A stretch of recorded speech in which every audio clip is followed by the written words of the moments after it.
नारायण नारायण, बड़े दिन हो गए बैकुंठ गए हुए। आज बैकुंठ जाकर माता लक्ष्मी और भगवान विष्णु के दर्शन करके आता हूँ। यही सोचकर नारद मुनि बैकुंठ की ओर चल दिए। कुछ देर बाद वो बैकुंठ पहुँच गए, जहाँ माता लक्ष्मी के समक्ष नारद जी उनकी स्तुति करने लगे और माँ लक्ष्मी के कहने पर उन्हें तरह तरह के भजन सुनाने लगे, जिनसे प्रसन्न होकर माँ लक्ष्मी बोली, इतने अच्छे भजन गाकर आपने मन प्रसन्न कर दिया। अब हे नारद मुनि, मांगो, तुम्हें क्या वर चाहिए। पहले माँ मुझे वचन दीजिए कि आप मेरी बात टालेंगे नहीं। हाँ, हम वचन देते हैं। माँ, मुझे भगवान नारायण के चरणों का स्पर्श किया हुआ महाप्रसाद दीजिए। यह सुनकर माँ लक्ष्मी थोड़ी चिंतित हो गयी। उन्होंने कहा, वत्स, तुम कुछ और मांग लो, सोना चांदी रत्न, पर यह प्रसाद मैं नहीं दे सकती।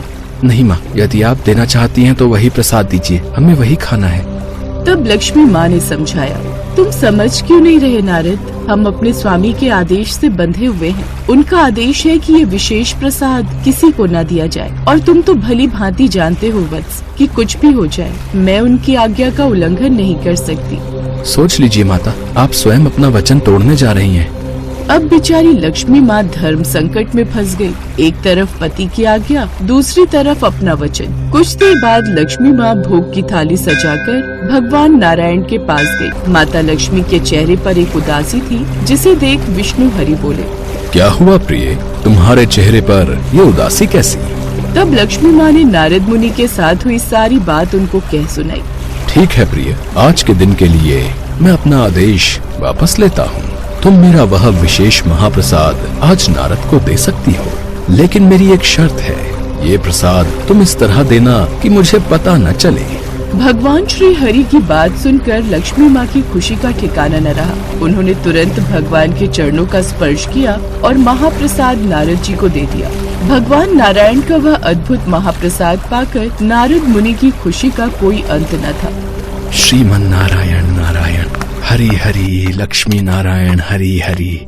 ऐसे ही कीर्तन करते हुए वे कैलाश पर्वत पर पहुंच गए। वहां शिव जी ने जब उन्हें इस दिव्य भाव में देखा तो बड़े हैरान हुए। कुछ देर बाद जब नारद मुनि शांत हुए तो शिव जी ने पूछा, हे नारद, मैं जानता हूँ कि तुम सदैव प्रभु का नाम जपते हो, पर मैंने तुम्हें इतना आनंदित और ऐसे कीर्तन करते पहले कभी नहीं देखा।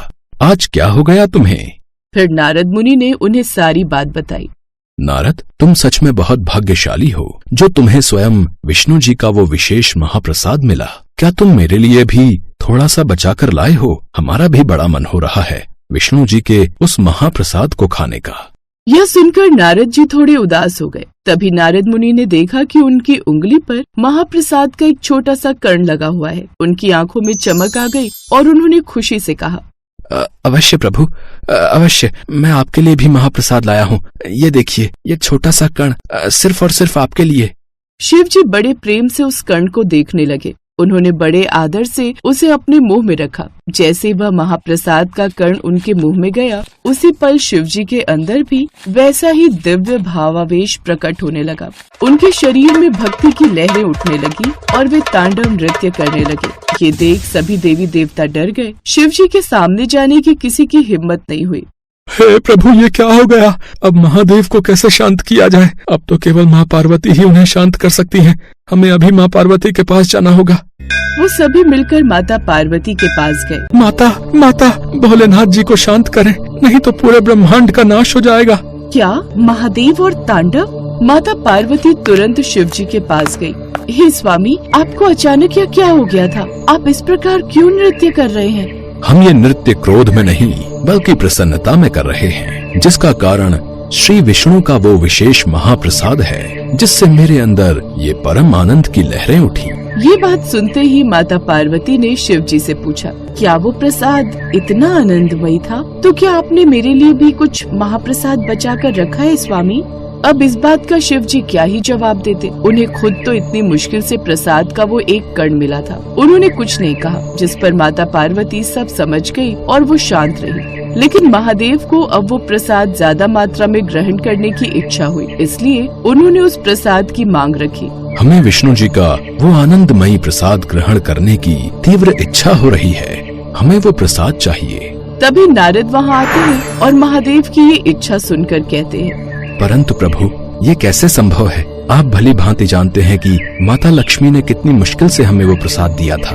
हम कुछ नहीं जानते, हमें विष्णु जी का वो आनंदमयी प्रसाद चाहिए, मतलब चाहिए। और जब तक हमें वो महाप्रसाद नहीं मिल जाता तब तक हम किसी से भी बात नहीं करेंगे। हम मौन व्रत धारण कर लेंगे। ऐसे ही कुछ दिन बीत गए। महादेव कैलाश में मौन धारण किए हुए बैठे रहे। फिर एक रोज आखिरकार माता पार्वती माता लक्ष्मी से मिलने गई और उन्हें इस विषय में सारी बात बताई। ये तो बड़ी चिंता का विषय है, मेरी समझ में कुछ नहीं आ रहा अब क्या होगा। विष्णु हरि को इस बात के लिए केवल आप ही मना सकती हैं। आपने उन्हें अपना भ्राता जो बनाया है और वो आपको इस बात के लिए कभी इनकार नहीं करेंगे। माता पार्वती माता लक्ष्मी के साथ विष्णु हरि के पास जाती हैं और उनके महाप्रसाद खाने की महादेव की जिद की बात वो उन्हें बता देती। महादेव को मौन धारण किए आज 5 दिन हो गए। जब से नारद ने उन्हें आपके प्रसाद का एक कण चखाया है तब से वो एक ही हट पकड़ कर बैठ गए हैं। क्या महादेव मेरे प्रभु महाप्रसाद खाना चाहते हैं और ये बात आप मुझे अब बता रही हैं? ये तो मेरे लिए बहुत ही सौभाग्यशाली बात होगी। हम स्वयं वो महाप्रसाद लेकर भोलेनाथ के पास जाएंगे। विष्णु जी स्वयं वो महाप्रसाद लेकर भोलेनाथ के पास गए और उन्हें अपने हाथों से वो महाप्रसाद खिलाया। इसके बाद माता पार्वती के मन में भी एक दिव्य इच्छा जागी कि उस दिव्य महाप्रसाद का आनंद उन्हें भी मिले। यह सुनकर भगवान विष्णु मुस्कुराए और उन्होंने माता पार्वती को भी वो महाप्रसाद दिया। हे देवी, आपकी इच्छा अवश्य पूर्ण होगी। आपको उतना महाप्रसाद मिलेगा जितना आप चाहेंगी। वो प्रसाद खाकर माता पार्वती भी अत्यंत प्रसन्न हुई और उन्होंने भगवान नारायण से कहा, हे प्रभु, अगर आप केवल मुझे ही अपना प्रसाद देंगे तो भी मेरा मन पूरी तरह शांत नहीं होगा। कृपा करके आप ऐसी व्यवस्था करें कि आपका यह दिव्य महाप्रसाद सभी जीवात्माओं को प्राप्त हो सके, यहाँ तक कि जो निम्न योनियों में है वे भी इसे ग्रहण कर सके और उनका उद्धार हो सके। तथास्तु देवी पार्वती, आपकी इस करुणामय इच्छा को पूर्ण करने के लिए मैं नीलांचल धाम में प्रकट होऊंगा। मेरा मंदिर और मेरा महाप्रसाद जगत में प्रसिद्ध होगा। जो कोई भी मेरे उस प्रेममय प्रसाद को ग्रहण करेगा उसका उद्धार होगा। मेरे मुख्य मंदिर के प्रांगण में ही आपका भी मंदिर बनेगा और मेरा प्रसाद सबसे पहले आपको अर्पित किया जाएगा। उसके बाद ही समस्त भक्तों में उसका वितरण होगा। इस प्रकार भगवान श्री हरि जगन्नाथ पूरी धाम में प्रकट हुए। पार्वती देवी वहाँ विमला देवी के नाम से विराजमान है, जिनका मंदिर आज भी मुख्य जगन्नाथ मंदिर के साथ ही है। भगवान जगन्नाथ को लगाया हुआ भोग सबसे पहले विमला देवी को अर्पित किया जाता है और उसके बाद ही वो भक्तों के लिए बाहर आता है।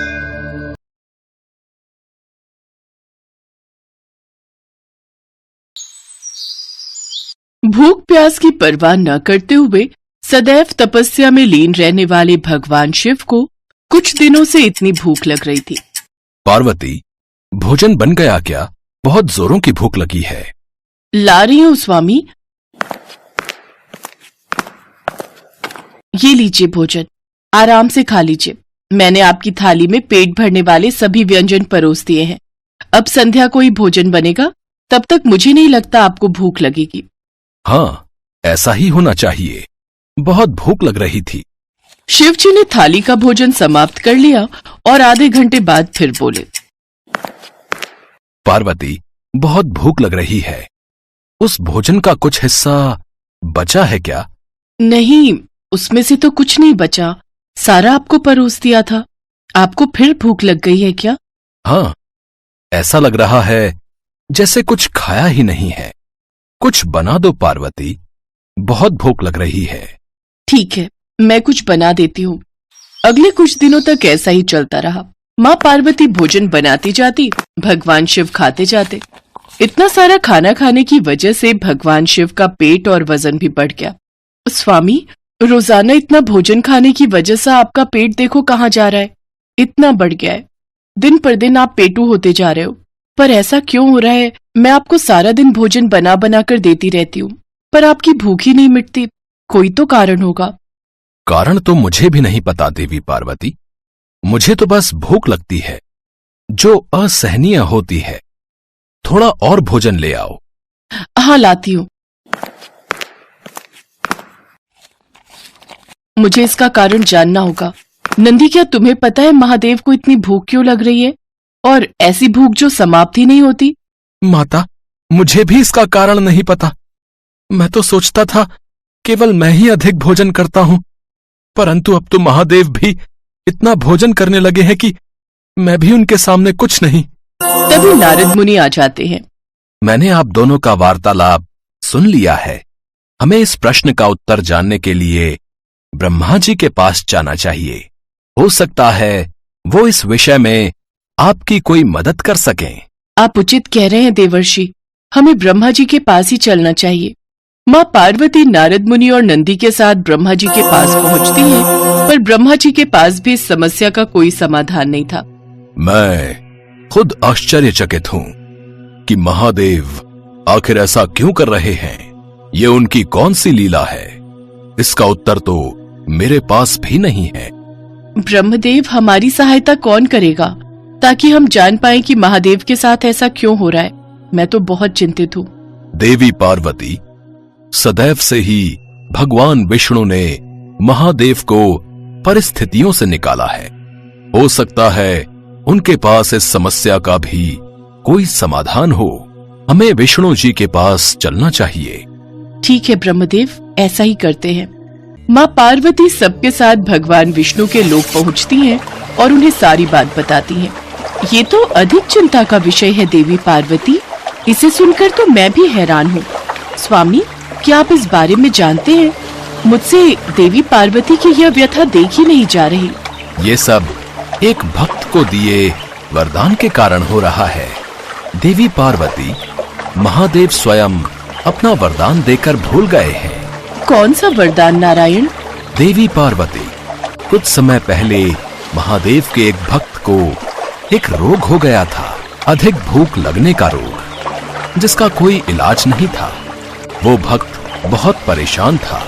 उसने महादेव की बहुत तपस्या की, और आप तो जानते ही हैं, महादेव तो भोलेनाथ हैं। जब जब उनका कोई भी भक्त किसी संकट में होता है, तो महादेव उस भक्त का संकट या तो दूर कर देते हैं या स्वयं पर ले लेते हैं। ऐसा ही उन्होंने उस भक्त के साथ किया। उस भक्त के रोग को उन्होंने स्वयं पर ले लिया और उस भक्त को रोग मुक्त कर दिया। इसी कारणवश महादेव को अधिकतम भूख लगने का रोग हो गया है। वे स्वयं भूल गए हैं कि वे इस रोग से स्वयं ही पीड़ित हुए हैं। नारायण, इस रोग का कोई निवारण तो होगा। अवश्य ब्रह्मदेव, इस रोग के निवारण के लिए उपाय है। क्या उपाय विष्णुदेव? देवराज इंद्र के उद्यान में एक चमत्कारी फल का वृक्ष है। उस फल को खाने के पश्चात महादेव का ये रोग दूर हो जाएगा और वे फिर से सामान्य स्थिति में भोजन करने लगेंगे। फिर तो हमें शीघ्र ही देवराज इंद्र के पास जाना चाहिए। मुझे पहले ही स्थिति का आभास हो गया था, इसलिए मैंने देवराज इंद्र को संदेश भेज दिया था। वे उस फल को लेकर आते ही होंगे। देवराज इंद्र फल लेकर आ जाते हैं।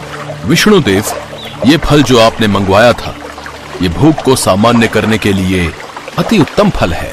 देवी पार्वती, अब आप इस फल को ले जाकर महादेव को खिला दीजिए। उनकी भूख पहले की भांति सामान्य हो जाएगी। धन्यवाद इंद्रदेव, मेरी इस कार्य में सहायता के लिए आप सभी का बहुत बहुत धन्यवाद। माँ पार्वती वह चमत्कारी फल लेकर नंदी के साथ वापस कैलाश पर्वत पर लौट आती हैं और महादेव को वह फल खिला देती हैं। अरे वाह, ये फल तो बहुत स्वादिष्ट है। ऐसा लग रहा है मैं बिल्कुल तृप्त हो गया हूँ। इस फल को खाकर तो मेरी भूख भी शांत हो गई है। माते, लगता है फल ने अपना असर कर दिया है। क्यों? क्या ये कोई चमत्कारी फल था पार्वती? हाँ स्वामी, मैं आपको सारी बात बताती हूँ। माँ पार्वती भगवान शिव को पूरी बात बताती हैं, जिसे सुनकर वे स्वयं पर बहुत हंसते हैं। उन्हें अभी तक यकीन नहीं हो रहा था कि वह सचमुच इतने पेटू बन गए थे कि लगातार खाए ही जा रहे थे। माँ पार्वती की चिंता दूर हो गई और चमत्कारी फल को खाने के पश्चात भगवान शिव की भूख पहले जैसी सामान्य हो गई।